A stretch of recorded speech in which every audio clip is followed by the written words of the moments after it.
Hello, kids. Wow, I've got a great big desk full of books, and they're all having to do with back to school. But don't worry, I'm not going to read you every single book. That's something you can do on your own. I'll write down the titles in my description of this video. I might read a little bit from some, like this Hamsters, Shells, and Spelling Bees school poems. There might be a page or two of short poetry that I might read, and I might talk about a little of each of these books. Like I Want to Be a Teacher, I might just tell you what it's about, because, well, what it's about is that the fact that there are different kinds of teachers. There's your classroom teacher, and there's let's see, what are the kinds of, I gotta flip to the inside. All right, I guess I'm getting started. And by the way, this is one of those I can read books. Both of these actually are. This is on the beginning reading level. Short sentences, familiar words, and simple concepts for children eager to read on their own. This other one here, Reading with Help. Engaging stories, longer sentences, language play for developing readers. It doesn't give grade levels. At least I don't see any grade levels here. But that's for kids and parents and teachers to think about. But in this book, I Want to Be a Teacher, there's classroom teacher, and then sometimes after the classroom teacher teaches you lots of things, how to read new words, important people. Is that Abe Lincoln? Why, no, I think this is Dr. Martin Luther King. Mrs. Finch teaches us how to be a good friend. She might be introducing a new kid to the class. Some days I go down the hall to Ms. Foy's room. She is my speech teacher. I repeat after Miss Foy, "The rabbit is out in the rain," I say. My R sounds are getting better. And then there are other kinds of teachers, like at home, in the living room, Mom is having her tuba lesson. Her tuba teacher comes in once a week. I give Mom a thumbs up. She is not perfect, but she's way better than when she started. And then there are other kinds of teachers. There's swimming teacher, and maybe you have, a dog trainer. He teaches the dog how to sit when you say sit, and heel when you say heel, and so forth. Now, I'm going to ask my cat left. There is no teaching a cat to do things. Cats just do what they want, so he left. Couldn't ask him. I'm going to tell you about some other books. This is When I Grow Up, which is a different publisher for leveled readers, and it is we both read kind of books. So there are different kinds of leveled reader books. This is the part the grown-up reads. What would you like to be when you grow up? Maybe you'd like to be a doctor, or you could be a painter. How about a homemaker? There are so many choices. Think of the things that you enjoy doing right now. One of those things could turn into a job you love when you grow up. And see, it's got the word grow in slightly darker type. And that's because I think this is a word that the kid reads. This is larger type. This is for a beginning reader to read after the grown-up reads this part. These girls love ice cream. They could, it's a harder word, could has a silent L, and the OU work together to make a sound. They could make silent E, ice cream, other silent letters, when they grow up. Do you hear the W? Little bit, but it doesn't sound like wah, like when it begins words like, say, we love ice cream. And then it talks about if you like to dig and pretend, you might want to drive a bulldozer or a backhoe, and talks about maybe this man should not be a painter. Can you see why? Talks about you might like to be a veterinarian, and there shows a real veterinarian, and there shows a kid with her dog. If you have a dog or another pet and you're good with your pets and other people's pets, and you're comfortable around them. You could grow up to be a vet or a veterinary assistant, could grow up to be an astronaut or a scientist. Scientists can also go into space. There are all these books. So, oh, and then there's one that's a little bit, this is one of those step into reading. Oh, that's a different kind of beginning reader level from yet a third publisher. But have you ever wondered, kids, what it would be like to go to high school? Welcome to Superhero High. So sometimes you can find books in the beginning reader section, especially about your favorite superheroes. Now, I know these are girls, but there are also boys at the superhero high school, and we'll meet some of them as we go. Let's see. Flyers don't have all the fun. Students learn to operate different vehicles like cars or trucks, motorcycles, and so, okay, Harley drives a bouncy buggy. Is that Harley? Is Harley a boy or a girl? Maybe you know the cartoons better than I do. I'm not sure. Harley is usually a name we associate with Harley Davidson motorcycles, but Wonder Woman flies her invisible jet. You can see just the outlines. They're just showing you, but it's not for people in the story are not supposed to see it. And Batgirl rides a motorcycle, not Harley, but Batgirl. And let's find some boys in here, because I read this book and I know, yep, there are some boys.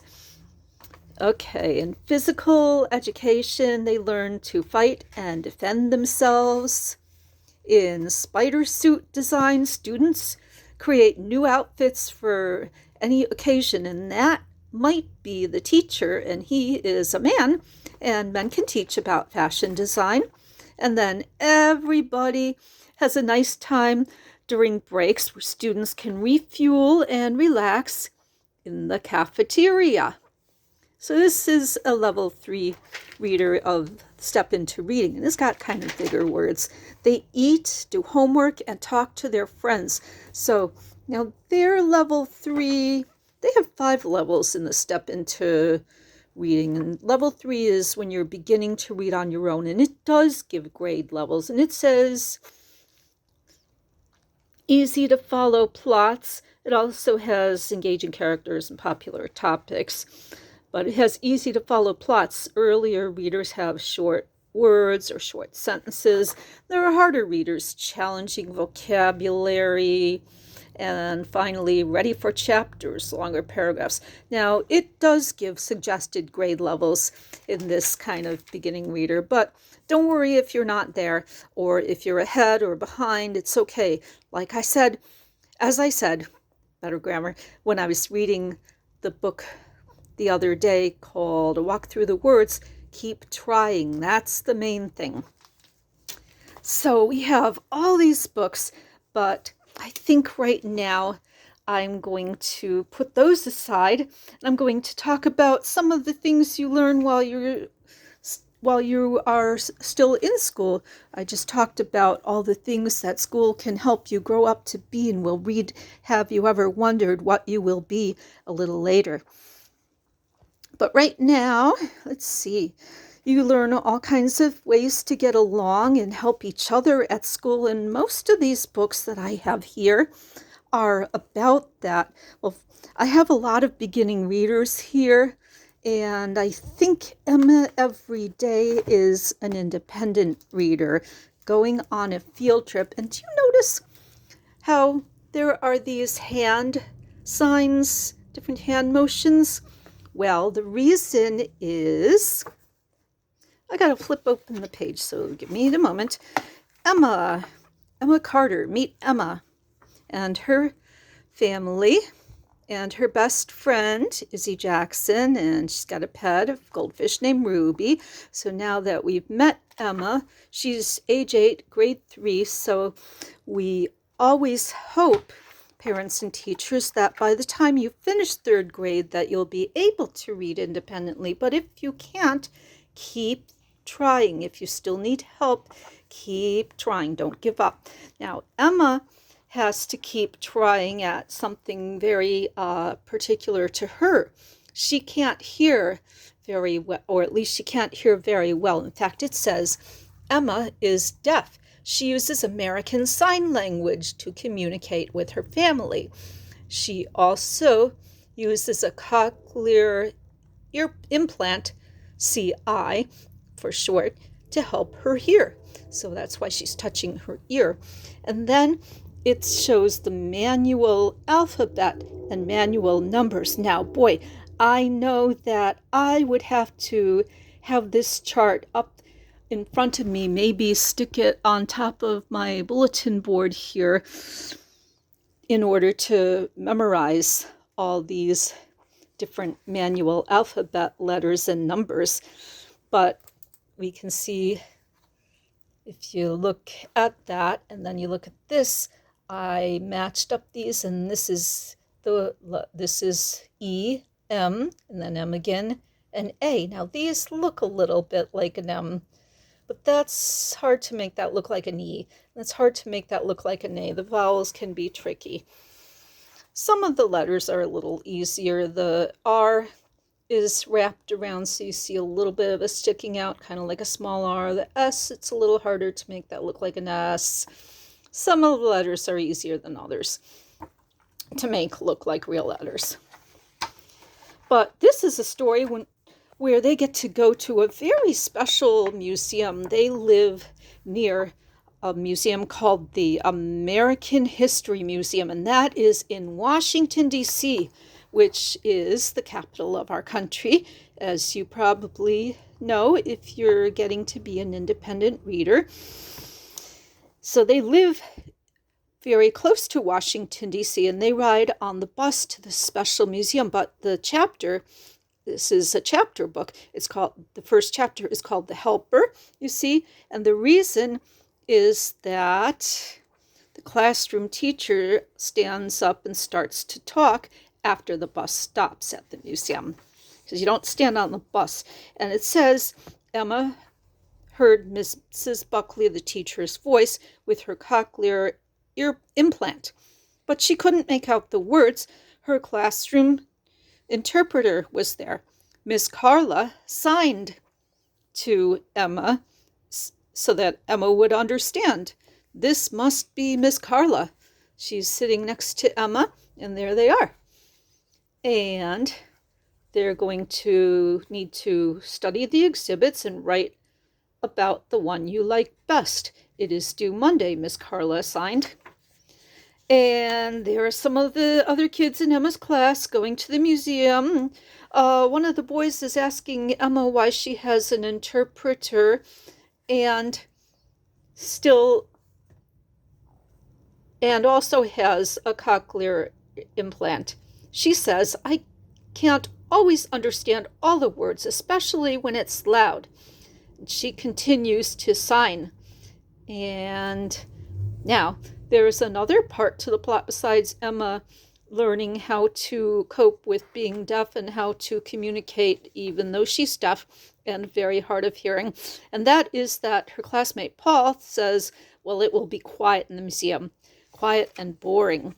And he thinks that the coach is boring. In fact, that's chapter 2. It's called Boring, as you can see. Some of the kids are gathered around the coach, and Paul thinks it's boring, but it has horses, Zara said. And it's fancy, Izzy said. I know this is Izzy. I think it's cool, Emma said. I think these letters might be spelling out the word cool, but you have to check. And then they go on through other exhibits and they see pictures of, I think these are famous presidents. Can you name some of these presidents? They do have the signs that you would see in a museum, but we can't see the letters on the page. It just looks white. I guess it's not so bad, Paul said. And he's smiling. So the next chapter is called President, and the kids are all thinking about things that they like, that they can write about. And they're all talking to Miss Carla, who helps, I guess, all the kids. and Emma is dreaming about something, and you have to read the book to find out which exhibit she liked best. And then we have a lot of other books. Oh, second grade rules. Okay, well, Emma's in third grade. This is second grade rules, Amber Brown. And another skill that you learn in school, besides how to overcome difficulties and help other people and get along with them and help them and have teamwork, another thing that you learn is how to be organized. Well, look at me. I try to be organized. It was very hard for me to narrow down these books. And I did have a few more when I went to the library to check out books. I read you some of those books and I'm ready to return those. But I didn't bring home the whole library on my back. Managed not to do that. I try to set a good example to you kids by keeping organized. Looks like this girl, Amber Brown, needs to get organized. She's got a mess. And in the story, which is definitely an independent reader book, it's got lots and lots of text. It talks about how she needs to learn to keep her desk clean because who's this that she's drawing with her crayons in her second grade classroom? Because I read ahead. It's a lady with wings on her back. The Clean Desk Award. Miss Light says, use your imaginations to write about and draw Deskarina, the clean desk, who gives out the Clean Desk Award. I write about Deskarina and then I draw her. That's different than the boy the other day, Hudson Talbot, I think was his name. He drew and then he wrote. Well, Amber Brown chooses to write and then draw, or maybe that's the class assignment. And she writes a lot of some bad notes, some negative notes. Your desk looks like a pigsty, but then she writes almost good enough. Keep trying. I'll bet that next time you will get a treat. And Amber keeps trying until she gets her desk.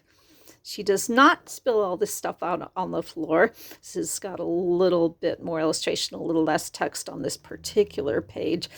But she does not end up spilling out all this stuff on the floor. She cleans it up after a while.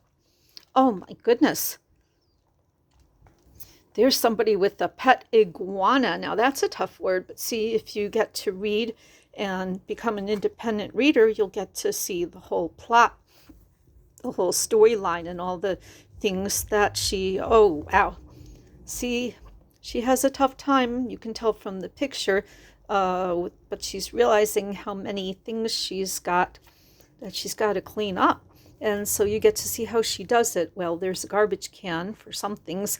Maybe she can recycle some other things or give some of the other things away. We'll have to read the plot. Well, let's see. Tomorrow, she's got a blue ribbon, and she says, tomorrow I'll put the ribbon on my bulletin board in my room as soon as I find a place for it. So the story may end with her being a little bit neater, but it may not mean that everything's perfect. The story doesn't. Sometimes stories go on, and in fact, Amber Brown has a series, not just a series of books where she goes on different adventures, but the kind where, since it's an independent reader series, you have to read them in order. If you read the later ones, Amber Brown gets older. In fact, she goes up into fourth grade. And I know that in fourth grade, the book gets a little thicker, and she's still working on being organized, but she keeps working on it. Now, there's a play on words here. Why is it called second grade rules? Well, second grade really rules is kind of an expression that I guess kids used to say, or maybe sometimes still say, meaning second grade is great. This book was written in the 80s or early 90s, so it's probably something your parents read when they were your age. That's a time when people used to say second grade really rules, or this or that really rules, to mean it's really great. But second grade rules also means there's this rule: you have to have a clean desk, and if you have a clean desk, then you can get an award. After a while, as you go through the grades, they might just give you a good report card or a bad report card. After a while, it might be up to you. You might have your own place to study. Like when you go to college, probably not before then. Before then, you probably move from place to place. But in college, you might have your own place to study, like your dorm room, and you have to keep it neat, or your roommate complains, and you might find it harder to get your work done, and that's your responsibility, and you take the consequences. How about some other books where kids help each other, like First Day Critter Jitters. Now, this is a picture book again. We do a little of each. And if you are a independent reader, you can read picture books by yourself. Now, your teacher might say, well, that's not okay for the school assignment or for getting a grade, but you can do it just for fun. All the animals in school have things they're worried about. Sloth is very slow moving, so he's afraid he won't get there on time. Parrot has a tendency to repeat things. See, tendency, repeat, those are big words, and doesn't want to annoy anyone. Those are some dictionary words. Snake can't figure out how to carry a backpack. So when they all get to class, let's see what happens. I told you, not going to read the whole thing. And there are other things.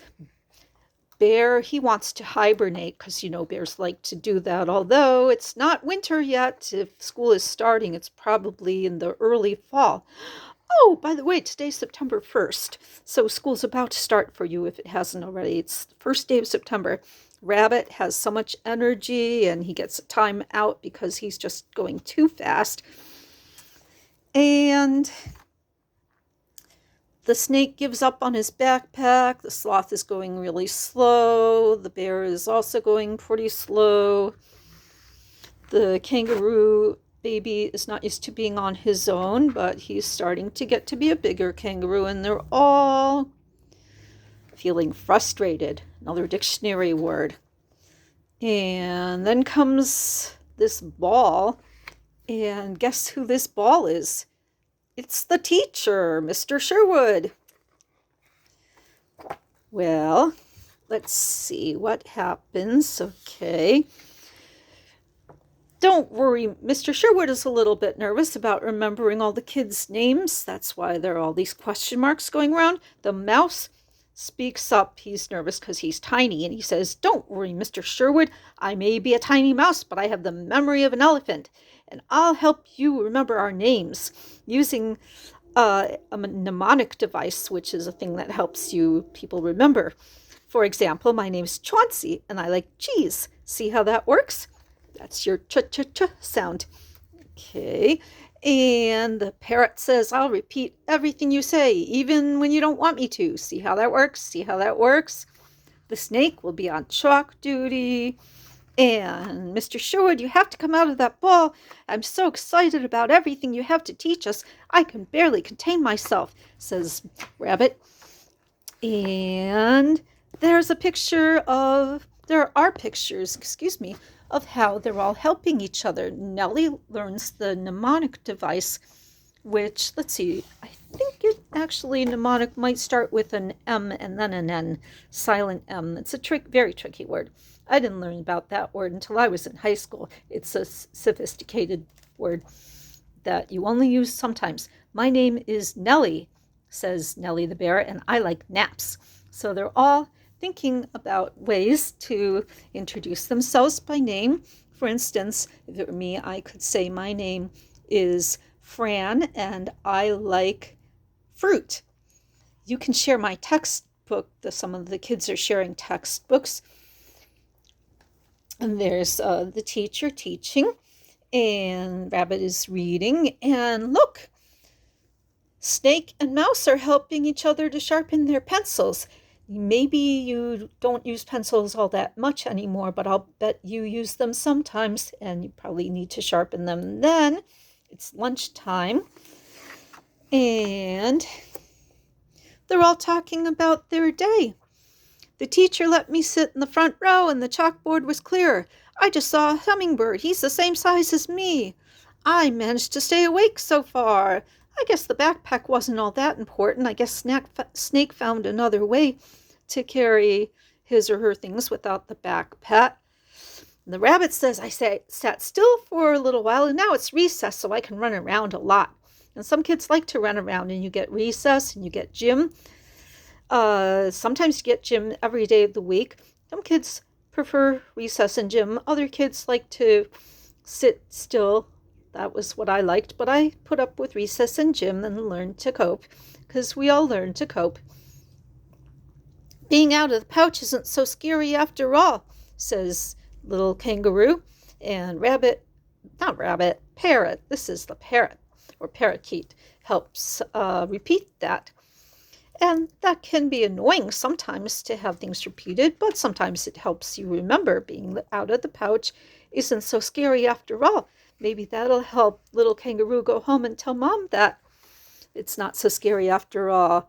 I taught my first day of class and it went pretty well. Nice. We did it. Nice. Oh, and I think somebody might be helping Snake carry their backpack home. Or maybe Snake will have another idea for getting their things to and from school. Maybe they can stay after school and do their homework there, if that's possible. I don't know. That's another possibility. And I have an idea, says Snake.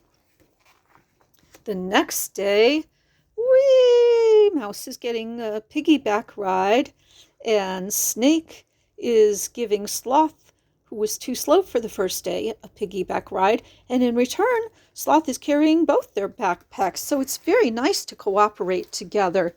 Good Egg and the talent show, that's very much about cooperating too. Every kid has a special talent, but what is Good Egg's special talent going to be? No, it isn't pulling a strawberry out of a hat.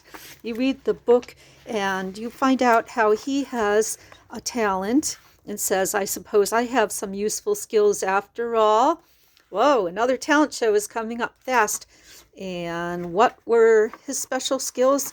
They made all the other eggs and go to sleep with a smile, and they made all the other kids give him a round of applause. What are they applauding?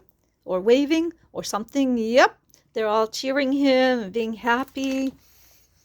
There's Troll's Tiny Diamond's first day of school, where he has to learn when to be noisy and when to be quiet. And he raps, tiny raps. I love to rap in any weather, but music is better when we make it together. He was being all noisy, and then he was dancing and kicking up a lot of dust, and then he sneezes, glitter flies everywhere. The teacher tells the students to sneeze into their elbows because it's easier to not spread germs that way.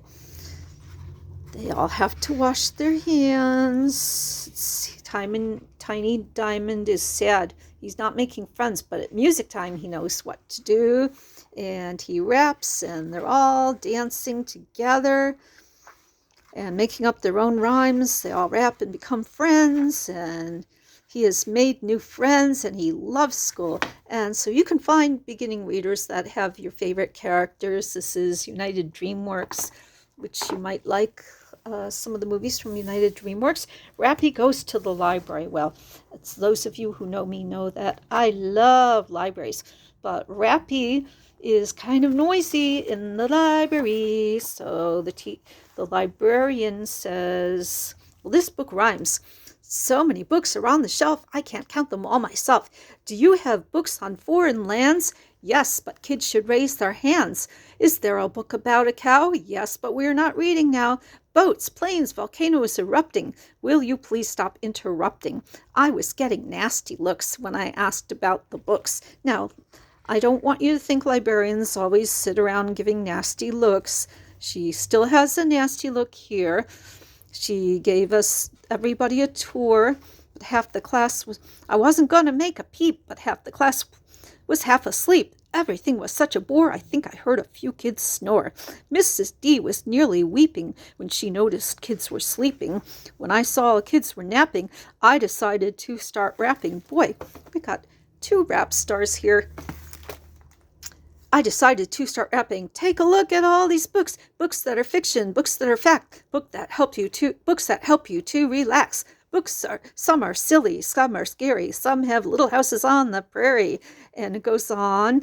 Let's see, I think the librarian, did we find out her name? I know we did. Let me see. Mrs. D, the dinosaur.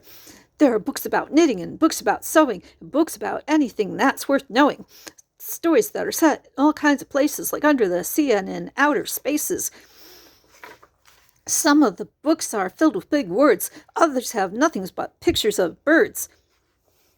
Everyone was dancing around with the books that they had found. It was totally outrageous. Reading stuff can be contagious. Mrs. D was really happy. She said, "I'm so proud of Rappy." Everybody stopped to cheer. Now I'm Book Guy of the Year. And there were no more dirty looks as I was checking out my books. And so many wonderful books. I like sports, and I like hiking, I like swimming, I like biking, I like cake, and I like cherries. But most of all, I like libraries. Well, I do too.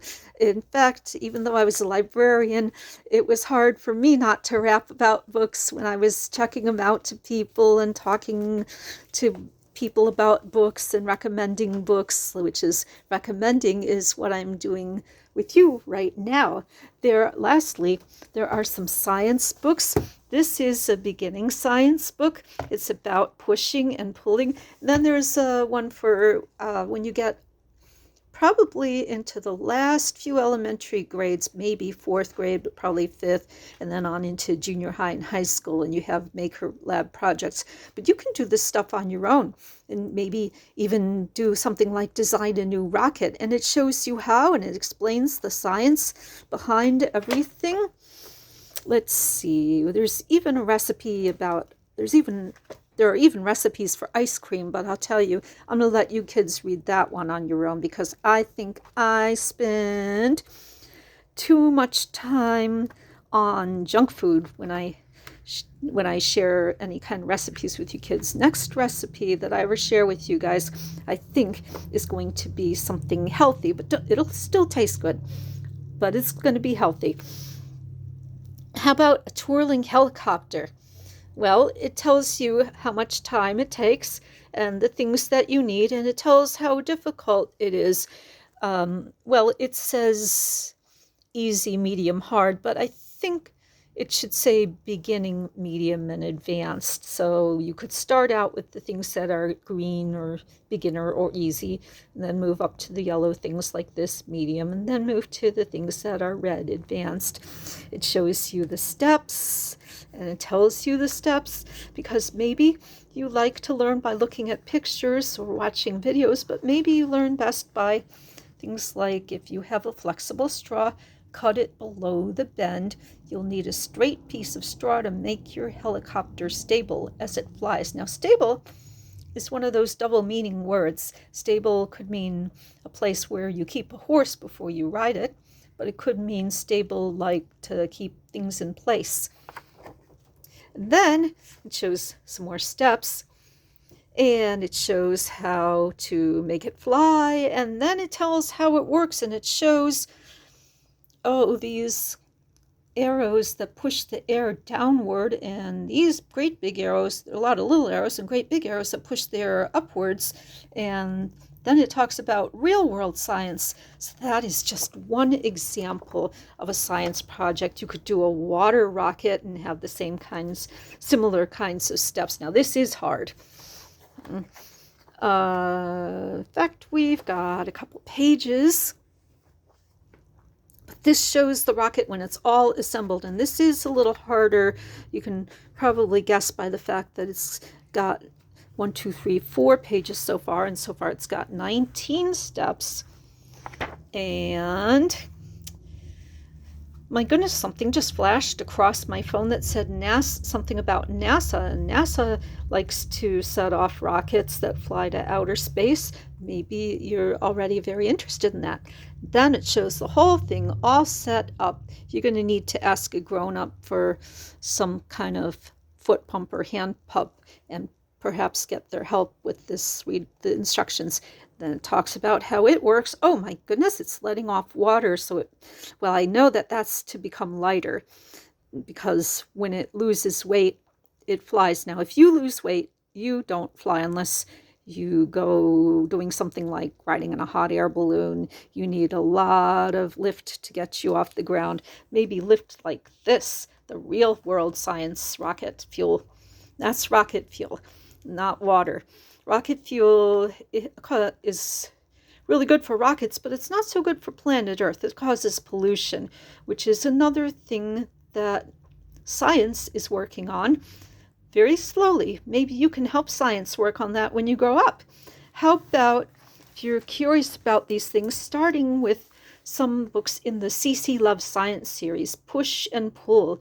And this is one of those it's a beginning reader, but it's reading alone. And this is from that series, I Can Read. And we'll just, let's see, there's a lot of things they're talking about, how they push the truck up this hill and it's easier to pull it downhill. In fact, it's kind of hard in a different way that goes downhill by itself. And let's see, whoever heard of bringing a dog to school, but he's part of the science experiment in a good way. It's a ethical science experiment with the dog. You'll learn about what ethical means as you get into bigger and bigger grades. So you start out by knocking the marble into this marble, and it knocks the dominoes over. When the last domino toppled, it hit the cup, and the cup tipped over and gave the dog a bone. So this was a special day in which Cece was allowed to bring her dog Einstein to school. She had to get special permission. And then they did some other pushing. That was pushing with the dominoes, excuse me. And then they pulled, tug of war, dogs like that. They all cuddled the dog. And then they have some things that you can do having fun with push and pull. Maybe you can do this in gym class or for exercise on your own time. Bowling, you push the ball and knock over the pins. Tug of war is pulling. There's no real war, like there's nobody hurting each other. It's a peaceful, it should be called, I don't know, I don't know another name for it. It just has war in there, but it's really just, I guess nobody came up with a better name. Maybe you can come up with a better name. Maybe I'll get to work on that after reading these books. And then you can see about pushing or pulling, and if you could try to push this, would that be as easy as pulling it? Would pulling the ball be as easy as pushing it?